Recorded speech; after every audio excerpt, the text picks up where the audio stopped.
اهلا بيكم، كل سنه وانتم طيبين على قناتكم مصيف وشواطئ اسكندريه. احنا ما زلنا مع بعض في تكمله باقي جولاتنا في اجازات عيد الفطر المبارك. اعاده الله علينا باليمن والخير والبركات. طبعا الوضع شارح نفسه، مش محتاج ان انا اتكلم فيه. دي حديقه الحيوانات في اسكندريه، كانت زحمة جدا جدا جدا زي ما حضراتكم شايفين. كنا هناك على بعد الظهر كده، ما عرفناش ندخل الحديقة. البوابة اتقفلت من الزحام اللي موجود في حديقة الحيوان.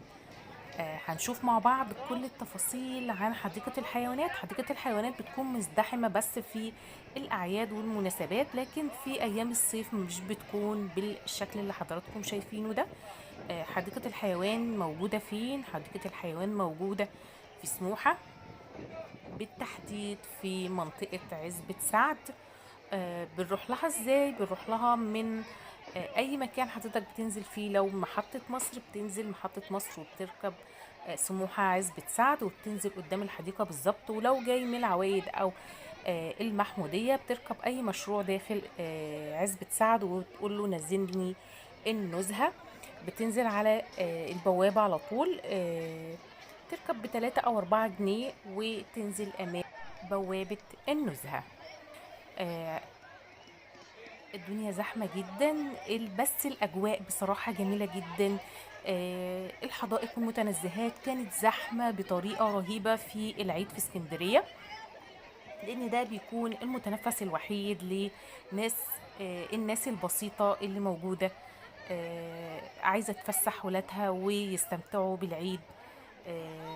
سعر التذكرة في حديقة الحيوانات 5 جنيه للفرد، والأطفال اللي أقل من 5 سنوات مش بيدفعوا تذكرة. آه، في حديقة الحيوانات في هناك ملاهي زي ما حضراتكم شايفين، فيها ألعاب كتيرة جدا وحاجات يعني ألعاب متنوعة ومجموعة ألعاب كتيرة جدا. هنشوفها مع بعض دلوقتي من خلال الفيديو. صورت لحضراتكم الفيديو ده من بره من حديقة أنتونيادس، لأن البوابة اتقفلت وكان ممنوع الدخول لأن الزحام كان جامد جدا.